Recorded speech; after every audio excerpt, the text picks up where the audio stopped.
ketika dinyatakan korban, bagaimana sih seharusnya treatment terhadap seorang korban? Gitu. Toh bahasa undang-undang sudah jelas, bahasa undang-undang bahwa pengguna itu adalah atau korban penyalahgunaan narkotika. Nah, dalam bahasa seperti itu pun perlu kita cermati. Bagaimana sih treatment yang harus dilakukan kalau bicara korban gitu.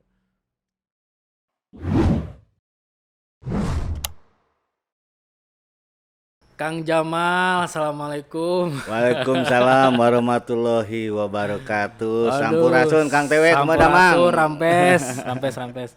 Nuhun Kang, sudah mau mampir di podcast gue. Iya, mantap. Hatur nuhun juga sudah diundang. Luar biasa pokoknya, sebuah kehormatan intinya.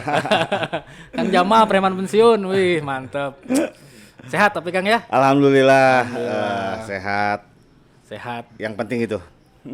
Gimana pandemi? Pandemi ya Selama pandemi lah. meluluhlantakan segala hal. Meluluhlantakan, ya. Iya betul. Jadi kebetulan saya lockdownnya lebih lama daripada rekan-rekan semua. Karena saya kebetulan recovery kan. Recovery. Sebelum lockdown.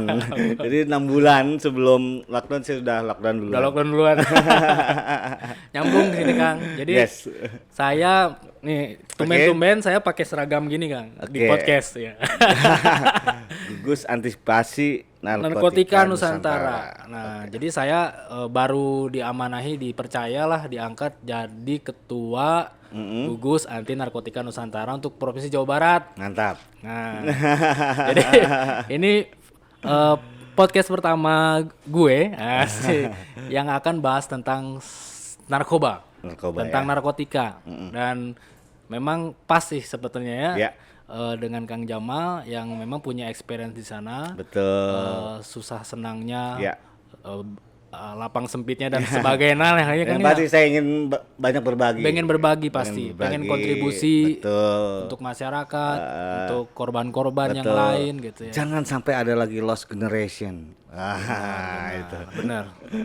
Jadi cocok sih. Sebenarnya saya juga sekalian mau nembak ini teh. Jadi duta anti narkoba. Di kepengurusan saya, asik, mantap. Nanti kita di belakang layar kita ngobrolin ya. Siap. Soal duta anti narkotika, asik. Keren pasti nih kalau Kang Jamal mau bantu saya nih di kepengurusan nih. Mudah-mudahan karena banyak hal yang harus tersampaikan. Informasi berkaitan dengan penyalahgunaan narkotika. Setuju. Gitu. Harus. Kang, tapi karena karena Kang Jamal sudah mau datang, saya mau kasih hadiah. Waduh, belum apa-apa udah dapat hadiah. Hadiahnya, jadi saya punya parfum. Parfum ini unik dari yang lain. Pertama dan satu-satunya di dunia. Rekor dunia malah. Dapat rekor dunia. Jadi parfumnya diracik berdasarkan biodata manusia. Nama lengkap, tanggal lahir, golongan darah, jenis kelamin. Wah, saya mau baca karakternya, kepribadiannya Kang Jamal. Sekalian parfumnya itu kumaha sih gitu ya. Kayak gimana sih parfumnya? Nah, menariknya. Nama lengkap pakai nama panggung nggak? Nama panggung, nama lengkap saya, nama asli saya sebetulnya Julfikar.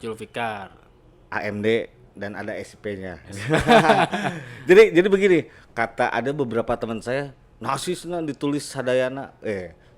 Ternyata bukannya olo-olo kalau dalam bahasa Inggris itu, tetapi lebih ke appreciate kepada hasil tetesan keringat orang tua yang menyekolahkan saya, gitu. Setuju. Sehingga walaupun gelar Diploma 3 tetap saya cantumkan di sana, gitu. Gimana apapun ceritanya itu hasil tetesan keringat orang tua saya gitu. Luar biasa gitu. Ya. Ternyata ada Hello Kitty-nya di dalam Kang Jamal. Kebetulan saya preman berhati pink, melankolis tragis. Melankolis tragis juga. Tapi saya pengen penasaran kan nama panggung ini Jamal dan bisa membuat Kang Jamal meroket. Nah, saya pengen parfumnya tahu kayak gimana. Jamal lahir Bandung.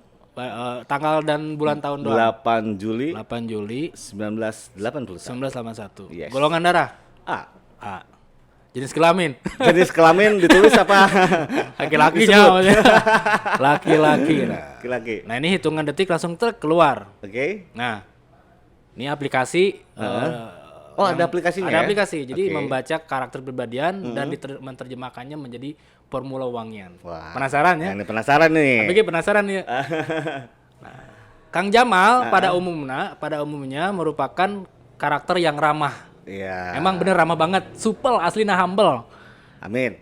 Asli first meet begitu menggoda pertemuan pertama, menyenangkan, bener humoris. Pernah di pernah di audisi pelawak ya? Iya, jadi kebetulan saya salah satu pelawak yang tidak lucu. Iya, Wings lucu. Menyenangkan, adaptif. Nah. Ini suka bimbang dalam mengambil keputusan, benar ya Kang? Iya, kadang begitu ya. Jadi perlu input dulu ya dari berbagai orang baru. Karena saya itu suka berfilosofi. Terkadang setiap ada permasalahan apapun itu selalu berusaha memakai segala sudut pandang. Jadi selalu bimbang akhirnya. Segala sudut pandang saya coba pakai gitu. Terkadang ya mungkin jadi perlu beberapa waktu untuk mengambil keputusan yang paling tepat gitu ya. Iya. Terus romantis, anjay. Romantis. Nah, itu entahlah ya. Masalahnya saya sampai hari ini belum melepaskan gelar jomblo saya. Jadi tapi tadi romantis sama ibunya itu romantis. Sama orang tua romantis nih. Menurut saya sih ada sisi romantisnya. Ya. Berjiwa pemimpin. Nah, pasti nih karena project sering mimpin project ya. Terbuka, tangguh, penuh kasih sayang dan pemaaf. Nah, ini bagus nih. Kalau ada karakter pemaaf. Pasti banyak orang yang udah dimaafin sama Kang Jamal. Justru mungkin banyak orang yang harus memaafkan saya atas kelakuan dan perilaku menyebalkan saya. Aduh, banyak untold story sebenarnya beliau nih. Ya. Idealis. Wajib atuhnya, tapi idealisnya terarahnya Kang ya. Mungkin kalau bicara idealis saya udah, kalau dalam bahasa saya tataran sinergi idealis dan realistis. Betul. Jadi lebih sempurna ya Kang ya. Ya berusaha seperti itu. Ya, ada idealis, ada realistis, benar gitu. Kadang kurang percaya diri, benar gitu. Enggak sih. Ya kan pada umumnya nih ya. Overdosis kali ya. Overdosis. Intelektual tinggi, asli pinter pisan ini. Kang Jamal ini sarjana ilmu politik. Jadi pasti cerdas lah, intelektual tinggi.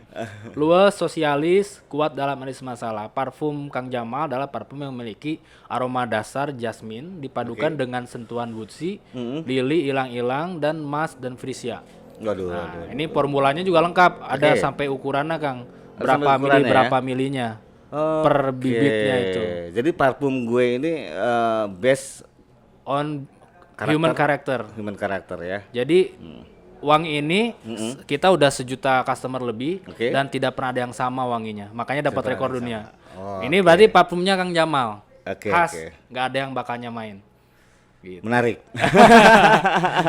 Langsung kepikiran bisnis saya mah produksi wae gitu dimasalkan parfumnya. Oke, itu mah selingan Kang. Siap. Nanti hadiahnya setelah podcast ini saya kasih parfumnya. Siap, thank you before. Nyambung lagi Kang ke saya ingin bahas tentang narkotika sih. Karena jujur saya dulu hampir mirip ya, pernah jadi anak band, saya pernah jadi anak band. Dunia malam dan istilahnya ya sangat dekat lah dengan circle tentang narkotika. Itu ya. Nah, saya karena sekarang lagi dalam kepengurusan memimpin GAN di Jawa Barat, tentu saya pengen lebih tahu. Jadi gue pengen lebih tahu tentang dunia narkotika dari sudut pandang user. Dan bagaimana sih efek, kemudian mungkin apakah totally negatif efek atau ada positif efeknya. Coba Kang, curhat lah pokoknya mah di sini. Jadi berhubung saya sudah ada gelar Recovery Addict. RE. Jadi Raden Ajeng bukan? Ya, yang perlu saya tekankan bahwa apapun itu seorang yang mengalami permasalahan adiksi, step awal harus mengakui bahwa tidak berdaya melawan adiksi sehingga hidup menjadi tidak terkendali. Itu poinnya. Jadi dalam hal ini saya coba menggarisbawahi bahwa sisi negatifnya akan lebih banyak. Lebih banyak sisi negatif. Dan akan sulit sekali keluar dari circle itu, gitu. Pun circle itu berarti maksudnya memang ada semacam rantainya gitu. Ya, ada. Gini, kalau ketika seseorang sudah mencoba menjalani sebuah recovery, kemudian dia kembali relapse gitu, karena sesuatu hal, dan pasti banyak seorang user itu banyak faktor trigger yang bisa memacu dia kembali gitu. Sangat banyak.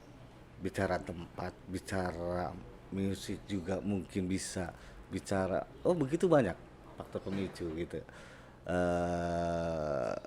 Makanya ketika yang belum, mending jangan, karena ketika saya sebelum diberangkatkan untuk recovery, saya menjalani yang namanya rehabilitasi medis ya, asesmen secara medis dan asesmen secara hukum gitu. Asesmen secara medis yang istilahnya menyimpulkan bahwa saya harus direhabilitasi gitu kan. Kalau asesmen hukum? Asesmen hukum ya pada intinya saya pure seorang user gitu, dan pemerintah melalui BNN dalam hal ini merekomendasikan saya untuk menjalani rehabilitasi selama kurang lebih 6 bulan di sana. 6 bulan. Nah, Brother TW, sebenarnya saya ingin sedikit mengulas karena mungkin banyak orang yang tidak tahu apa sih rehabilitasi, apa sih recovery gitu. Nah, fase-fasenya seperti apa sih yang dijalani seorang user seperti saya ketika menjalani sebuah proses rehabilitasi. Kayaknya banyak masyarakat yang tidak tahu dan awam untuk hal itu gitu. Jadi ada fase-fase sebetulnya. Ketika setelah istilahnya melalui fase asesmen medis, asesmen hukum, kita diberangkat ke sebuah tempat rehabilitasi gitu. Ada fase-fase, diantaranya adalah kurang lebih secara 2 minggu kita akan mengalami sebuah fase detoksifikasi. Iya. Itu fase pertama. Yang dijalani oleh residen ya. Jadi sebutannya adalah residen. Ya. Resident Evil. Resident Evil. Dan fase-fase itu sangat bermain psikologis dan psikologi sangat memainkan hal itu gitu, karena notabene kita tidak menutup mata bahwa seorang user apapun mengalami permasalahan psikologi sebetulnya. Ada sesuatu yang mungkin hilang, ada sesuatu yang istilahnya ganjelan, ada sesuatu yang membuat dia istilahnya memilih barang itu atau zat adiksi itu untuk dikonsumsi gitu. Setelah fase detoksifikasi itu 2 minggu kemudian kita menjalani proses yang namanya proses stabilisasi. Itu berapa lama detoksisasi sampai ke 2 minggu. 2 minggu. 2 minggu detok, 2 minggu stabilisasi. 2 minggu itu kita disatukan dengan residen lain dalam sebuah ruangan dan dikunci dari luar. Itu sangat bermain psikologis. Dan diizinkan keluar untuk olahraga kurang lebih 15 menit setiap harinya. Masuk lagi gitu.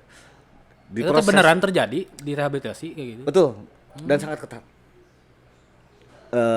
Kebetulan saya berada di tempat rehabilitasi BNN di Lido, sangat ketat segala halnya, bahkan yang hanya bisa untuk membesuk kita adalah keluarga inti, hanya keluarga inti gitu. Teman bisa lah gitu. Itu tidak bisa ketika mendapatkan izin dari keluarga inti.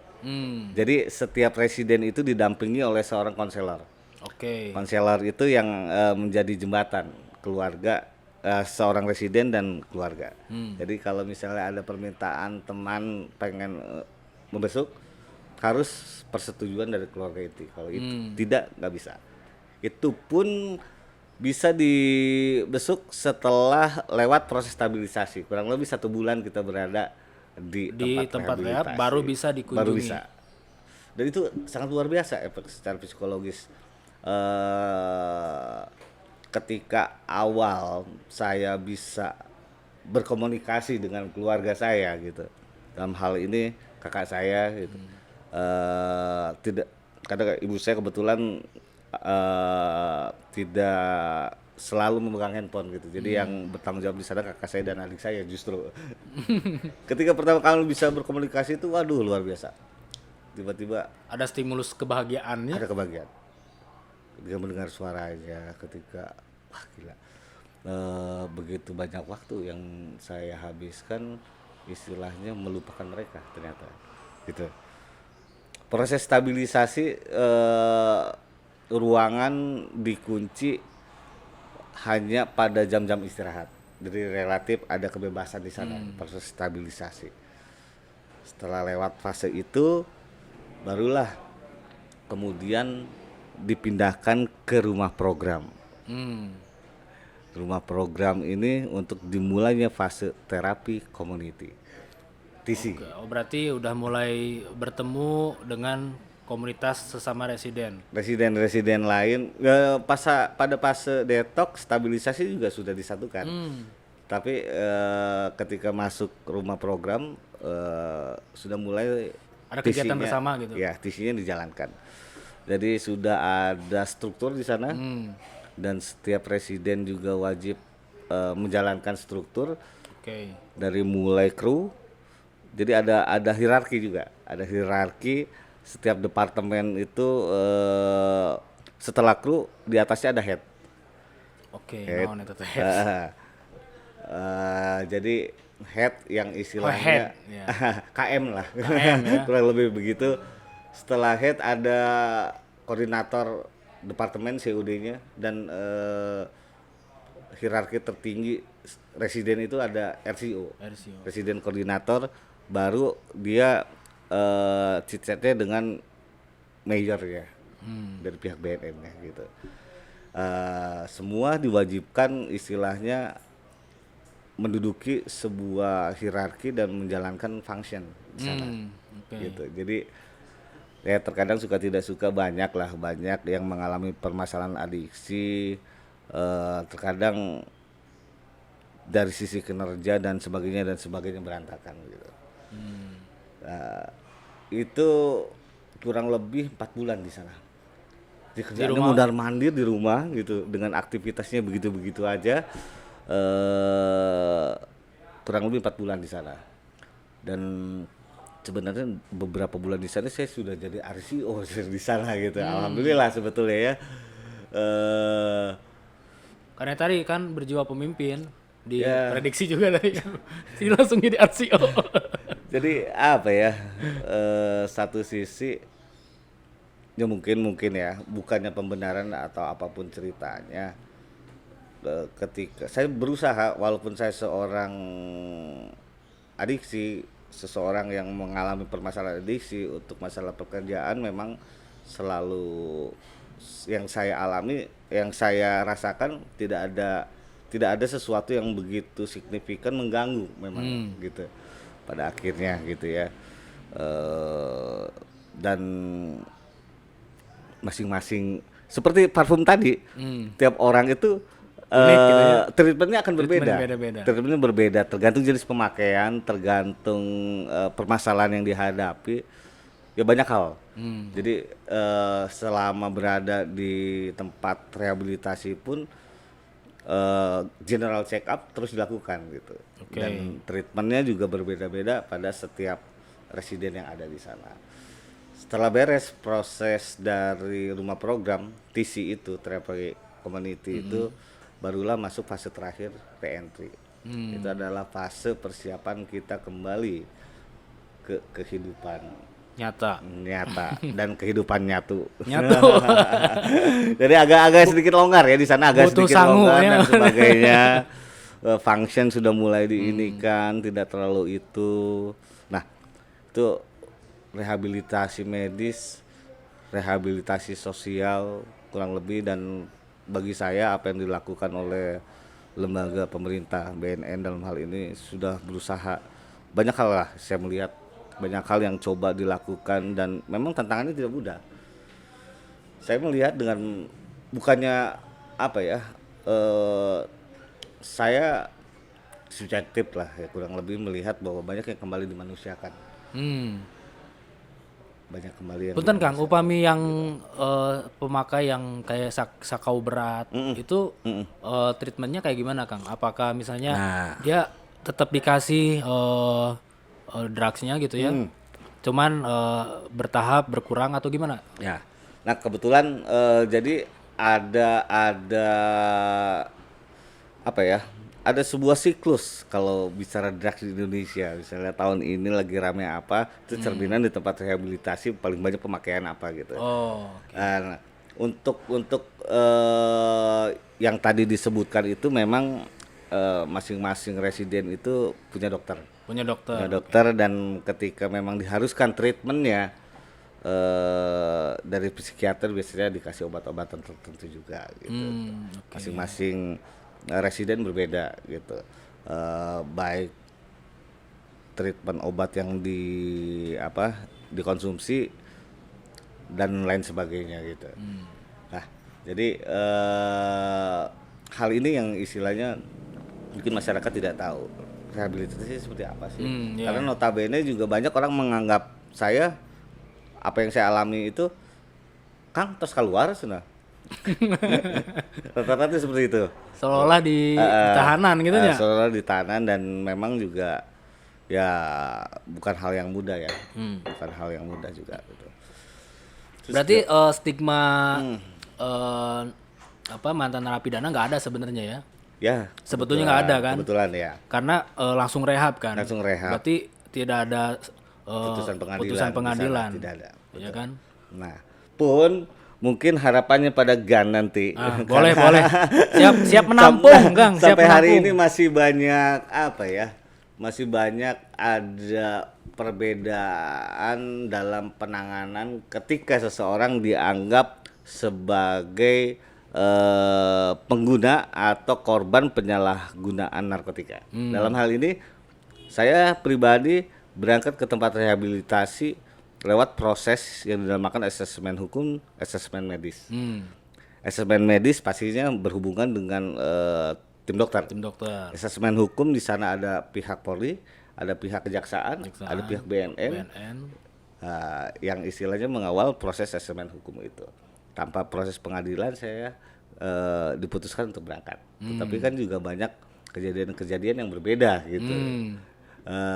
Sampai hari ini pun saya melihat banyak pihak-pihak terkait coba untuk terus memperbaiki gitu, karena sulit juga. Ya. Terkadang malah ada stigma, wah Jamal mau rehabilitasi udah lebih duit. Saya ingin sampaikan di sini bahwa rehabilitasi itu tidak mengeluarkan biaya, malah dibiayai negara. Nah ini benar gitu. Harus clear.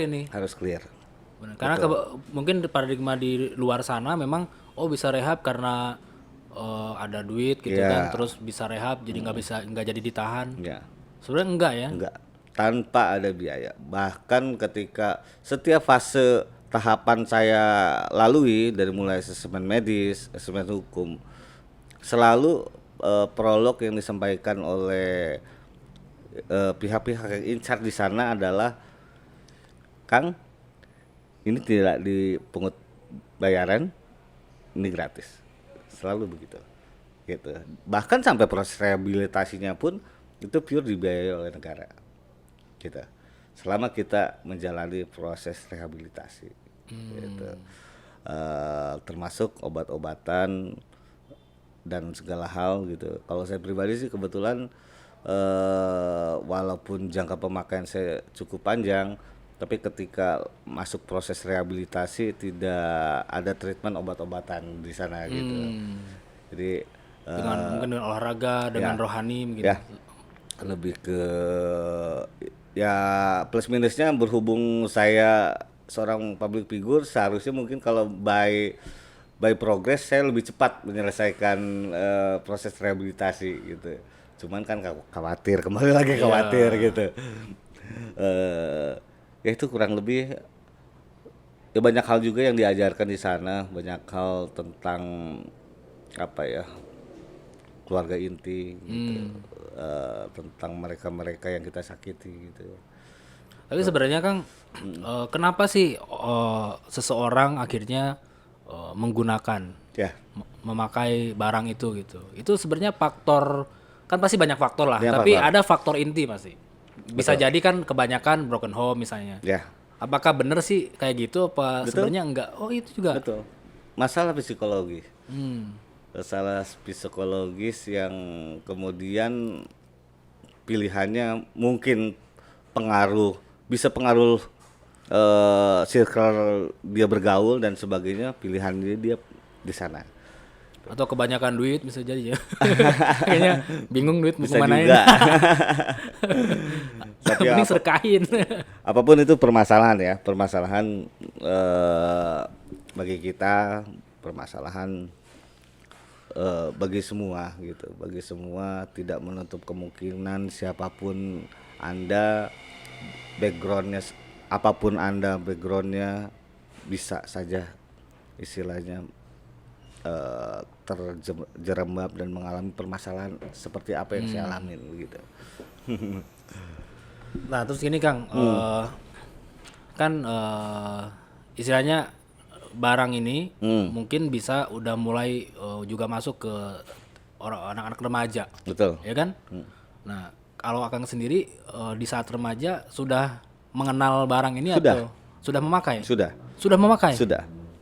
Jadi gini, saya banyak bercerita dan banyak discuss, bahkan sharing dengan BNN kurang lebih pada akhirnya. Saya bilang begini, saya pertama kali mengenal amfetamin di tahun 2000. Tahun 2000 saya sudah mengenal. Kalau bicara alkohol, saya sempat alkoholik, yes.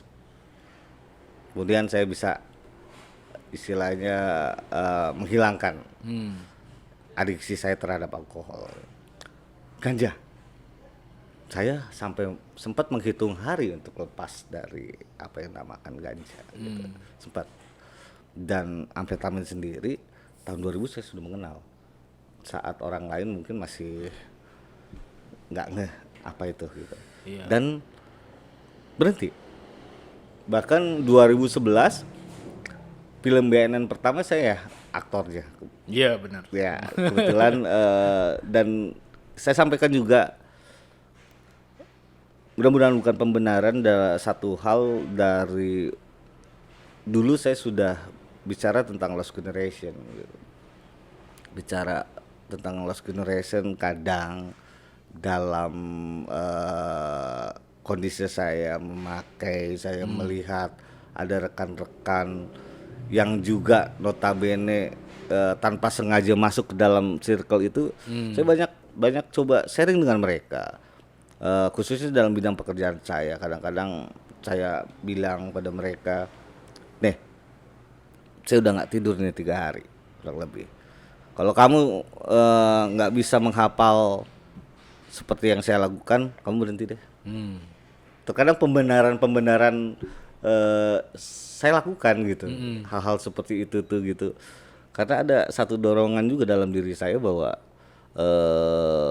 ya apapun ceritanya, saya dulu mungkin dikenal orang sebagai bintang pelajar, sempat pada fase itu gitu kan.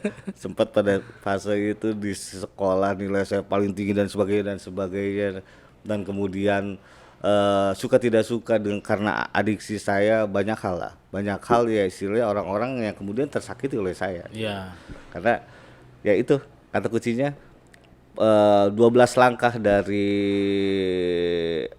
terapi community, atau langkah pertamanya bahwa kita harus mengakui bahwa kita tidak berdaya melawan adiksi kita sehingga hidup kita menjadi tidak terkendali. Itu harus dulu yang dicamkan. Apapun ceritanya bahwa hancur loh, itu akan terjadi.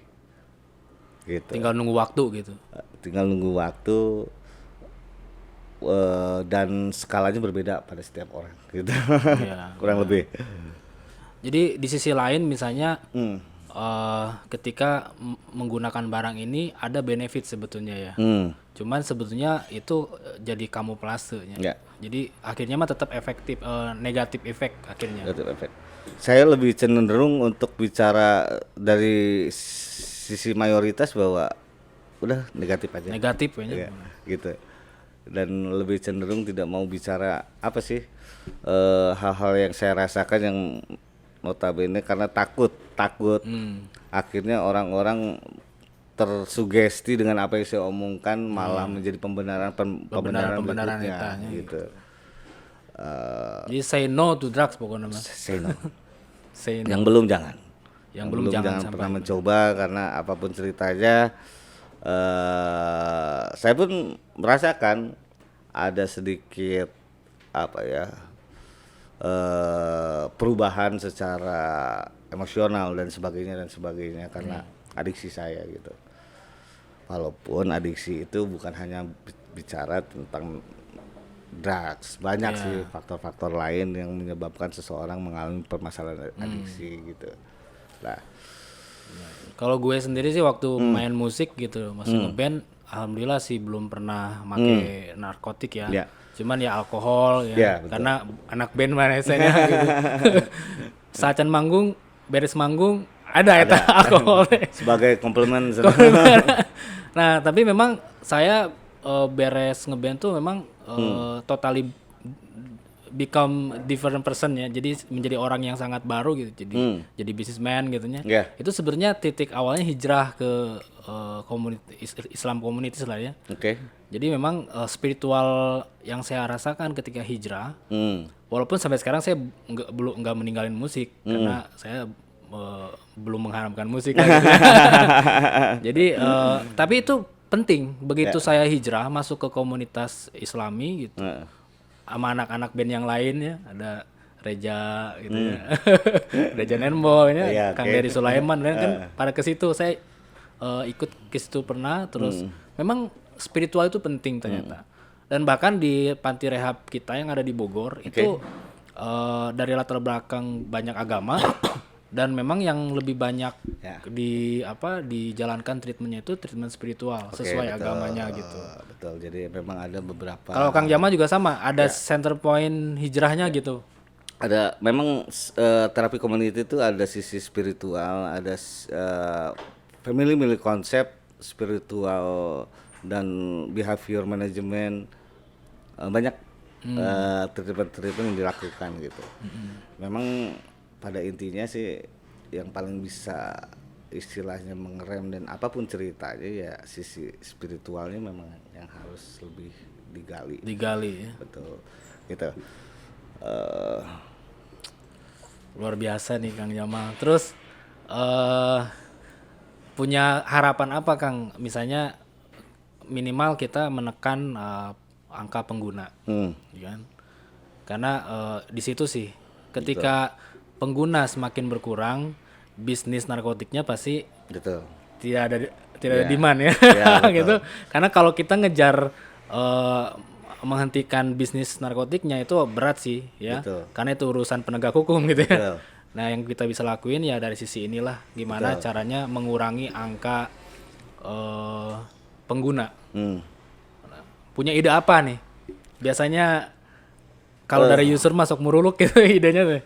Gini, kalau saya coba melihat ada sebuah kampung narkoba, anggaplah begitu, yang pada akhirnya sebuah tempat itu dari generasi muda sampai tua memilih untuk memasarkan barang itu, salah satu faktornya adalah kemiskinan, ketidakberdayaan, pendidikan. Jadi untuk memang drugs ini sangat kompleks, multidimensi. Masalah perekonomiannya harus dibenahi, perekonomian bangsa ini, pendidikannya pun dan banyak hal. Jadi ya kalau saya kasih simpel begini ya, dalam sinetron yang sempat saya bermain di sana ada seorang figur karakter yang dinamakan Ubed sebagai seorang copet gitu. Banyak dialog-dialog dari beliau kurang lebih bicara tentang gue tuh nggak mau nyopet, cuman gimana ya, cari kerja gue susah.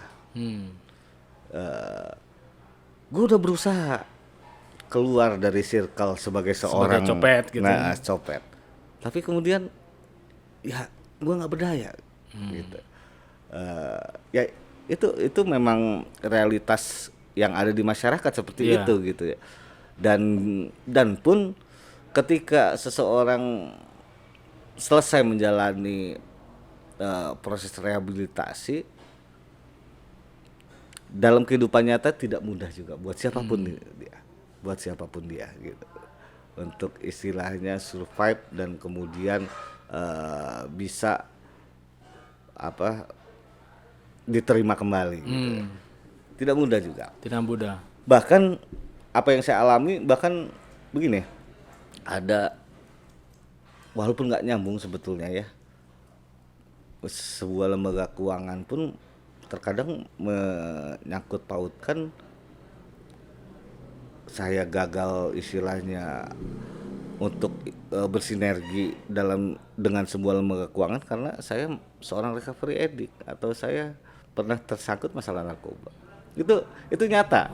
Itu nyata. Jadi kayak penjagalan. Ada hal-hal kelumrahan seperti itu. Gitu. Ada hal-hal seperti itu. Gitu. Jadi ruang opportunity teh jadi ini ya. Ya, walaupun tidak tertutup nyambung gitu ya. Kalau nggak nyambung lah, nggak nyambung. Betul. Dan itu nyata dialami gitu. Kompleks. Saya lihat juga mungkin beberapa tahun lalu, kalau sekarang trennya mungkin amfetamin ya. Dulu zaman generasi Putau dan sebagainya itu proses rehabilitasinya lebih lama. Kurang lebih 2 tahun itu. 2 tahun. Karena proses detoksifikasinya juga sangat panjang buat para korban penyalahgunaan jenis itu. Jenis itu ya. Sangat complicated gitu. Begitu. Ya berarti kalau saya bisa tangkep nih, gerakan dari organisasi seperti GAN ini kurang lebih harus meliputi gerakan kesehatan, betul, gerakan pendidikan, gerakan ekonomi itu yang penting, ya kan? Gerakan ekonomi kan, dan tentunya spiritual udah menjadi base lah ya, betul. Jadi basic dari semua gerakan betul. ini. Berarti harus ada melibatkan juga pihak swasta, betul, khususnya di bidang ekonomi. Betul. Karena jujur teman-teman yang bareng dengan saya fase rehabilitasi sangat banyak sekali yang kontak saya bicara, Kang ada pekerjaan atau enggak, selalu begitu. Bagi saya miris. Tapi nanti gitu. Kalau dia sudah mapan, nanti beli barang itu lebih gampang dong, Kang. Karena punya duit, gimana tuh? Itu kemudian pilihan, tetapi terkadang itu juga menjadi sebuah sudut pandang yang menyulitkan bagi kita seorang recovery addict. Itu sering bahasa itu keluar juga dari rekan-rekan saya gitu. Yang notabene terkadang-kadang dijadikan sebagai terkadang lip service atau apapun gitu ya. Terkadang aduh ya sudahlah gitu. Memang selalu begitu pada akhirnya. Gue bukan nggak mau nolong lu, karena lebih begitu. Ntar ini lu beliin lagi kayak gitu. Ya stigmanya memang tidak mudah. Tidak mudah ya. Dilepas gitu, dan kecuali memang terbentuk ya lingkungan baru. Betul. Misalnya katakanlah kita bikin satu project ekonomi, ya. Di situ melibatkan para residen gitu ya. Betul. Para user, kemudian didampingi terus oleh lingkungan itu sendiri gitu. Nah, bisa efektif ya. Itu yang saya harapkan dari lembaga-lembaga penggiat yang berhubungan dengan narkotika. Itu yang saya harapkan karena ketika bicara pencegahan, bicara penindakan dan sebagainya sudah ada tugasnya dari aparat yang berwenang gitu. Nah, efek setelah mereka dinyatakan sebagai seorang korban penyalahgunaan narkotika itu yang perlu banyak solusi gitu. Ketika dinyatakan korban, bagaimana sih seharusnya treatment terhadap seorang korban gitu. Toh bahasa undang-undang sudah jelas, bahasa undang-undang bahwa pengguna itu adalah atau korban penyalahgunaan narkotika. Nah, dalam bahasa seperti itu pun perlu kita cermati. Bagaimana sih treatment yang harus dilakukan kalau bicara korban gitu. Bicara korban ini langkah step berikutnya harus dibagaimanakan agar tidak lagi menjadi seorang korban gitu. Benar. Gitu. Nah, terkadang itu banyak perbedaan sudut pandang persepsi antara di banyak pihak lah. Gitu. Jadi memang juga ya harapannya ya penggiat anti narkotika sudah memulai pembahasan dan lebih spesifik lagi bicara tentang apa yang akan kita lakukan untuk istilahnya menjadi problem solving terhadap korban-korban ini yang jumlahnya sangat luar biasa di Indonesia gitu. Benar. Bahkan ada yang usianya di bawah masih remaja sudah belasan kali masuk panti rehabilitasi. Belasan kali? Ada yang mengalami seperti itu. Gitu. Itu cerminan kalau kita mapping. Itu sebenarnya bobroknya pendidikan juga cerminan tuh. Bisa. Bener nggak? Bisa. Sekolah. Bisa. Tempat dia harusnya menjadi rumah kedua, ya kan? Orang tua kedua. Ya banyak kan hal. Bisa terjadi begitu kan? Tapi kita nggak bisa nyalahin. Betul. Bener nggak? Ya, kurang lebih kalau kita bicara Indonesia darurat narkoba gitu kan.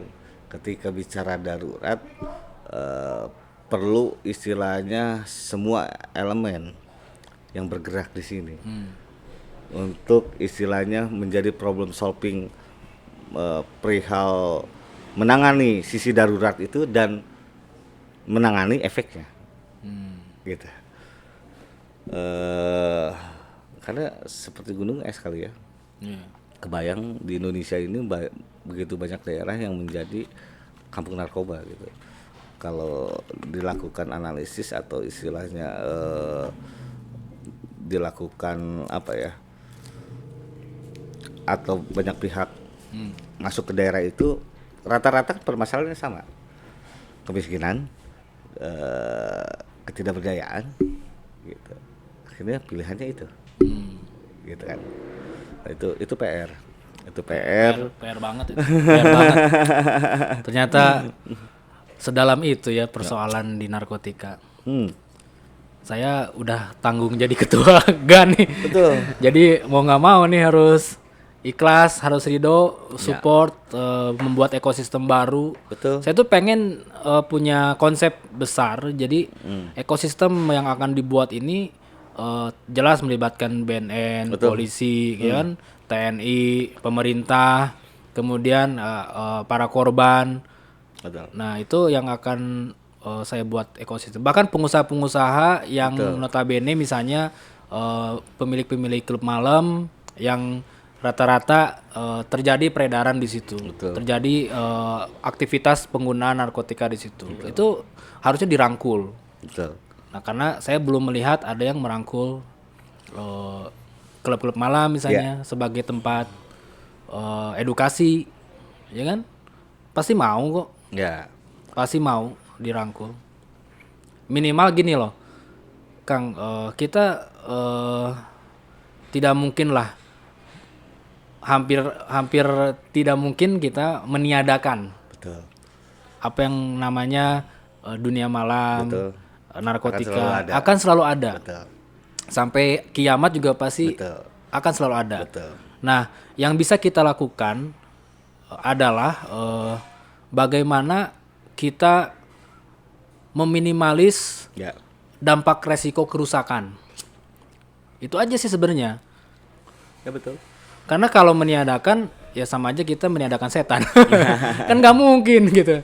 Tapi bagaimana konsep kasih sayang, love gitu ya bisa meminimalis dampak kerusakan. Sehingga even itu juga barangkali mungkin juga bandar-bandar juga pasti punya hati. Betul. Ya kan? Betul. Yang dia punya titik balik, betul. Punya empati, betul. Yang bisa jadi bahkan dari mereka ide-ide besar bisa ikut serta kontribusi. Ya. Karena tadi kan, gue ini nggak mau nyopet, gue nggak mau dagang narkotik, gitu. Betul. Cuman begitu gue berusaha keluar, gue nggak berdaya. Akhirnya gue jualan lagi narkotik, gitu, jualan lagi narkoba. Tapi kalau ada kontribusi nyata, ide-ide lain, ekosistem terbentuk, bakal mengurangi lah kriminalis. Saya terkadang suka berimajinasi, berharap begitu banyak lahir Robin Hood gitu.